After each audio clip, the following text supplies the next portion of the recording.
For me to bring this period of time and this subject matter to life is really an incredible experience. You get to choose how you want to conduct the war. It's basically shining the light of history, right, on a conflict that normally doesn't get this much play.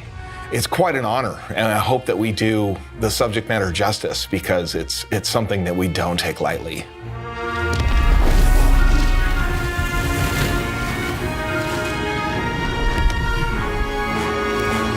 So the player takes on the role as either the theater commander or field commander. And the theater commander is the large-scale operations that took place on the Western Front. So this is organizing your troops, handling the resources, and bringing in reinforcements. You're setting up artillery, you're positioning your troops, and you're basically getting your troops ready for battle at the front line so that when you go into each individual battle, you're ready to go. But then when you go into field commander, you're actually giving the troops on the map orders, the attack, the objectives. The field commander allows you to control the actual battles in an RTS format. So build up your trench lines, build up your defenses, and then have your troops fight over the territory. It's an all-encompassing strategy game which really takes you into the immersion of World War I.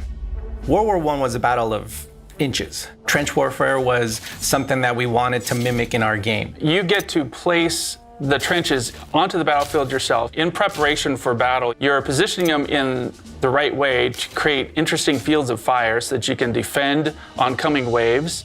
And you're also trying to figure out how to breach the enemy trenches as well. You have to spend your resources and your supply to place them. Trench warfare is very, very brutal, and you really have to figure out your timing of when you're going to move forces out of a trench, because a trench is a highly defended location. When you're attacking, a lot of the time you'll travel through the trenches, which is something that we worked really hard to get right, because you want to prevent your companies from taking damage from the incoming artillery. When you're engaging your opponent in their trenches, before you get there, you have to cross no man's land, and your enemy's going to be very well fortified. So what you're going to want to use is your tools, such as your artillery or potentially aircraft, to suppress their positions, to give your men the space and time to clear their trenches. Any enemies that are in those trenches that you're trying to take are hugely well defended against you. And so it's going to be quite the endeavor to try and capture a trench. Reverse that, right? When you're defending, right, it becomes more of a being able to set out your trenches along with your machine gun spurs and your mortars. Building up barbed wire, machine guns, making sure your trenches are filled with men and having reserves available to keep them out. The enemies are going to come at you in waves, and you want to be able to mow them down so that when they actually go over the top, your troops have a better chance of success. Whenever you go into a battle and build up your trenches, those trenches are not just going to go away on your next playthrough on that particular battlefield. All of the trenches you built will still be there, and they will allow you to either upgrade them if you're researching into higher levels, or you can replace them with new ones if you want to. There's going to be battles, obviously, all kinds of different locations across the Western Front.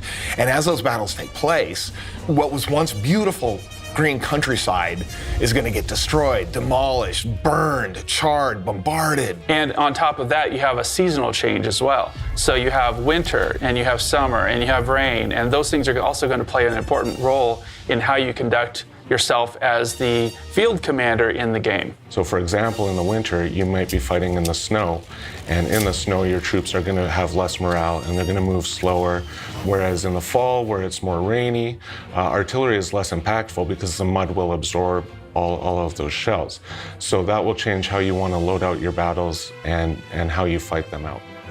I have always been fascinated by the time period of World War I. So to see a game based on this was really a treat. I mean, I personally have never seen a World War I strategy game that was a real-time strategy. I think this was a very exciting opportunity to take something that was like trench warfare, right? Like when you're taking your troops through the trenches and you have the artillery coming down and the camera shakes. That's a really exciting moment.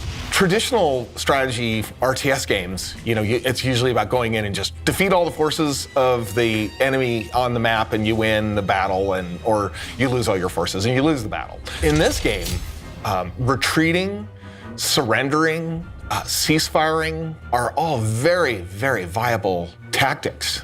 I think to see it all come together as a complete campaign where I can live out the war from the very beginning to the very end or beyond, depending on my choices. I think that's really cool.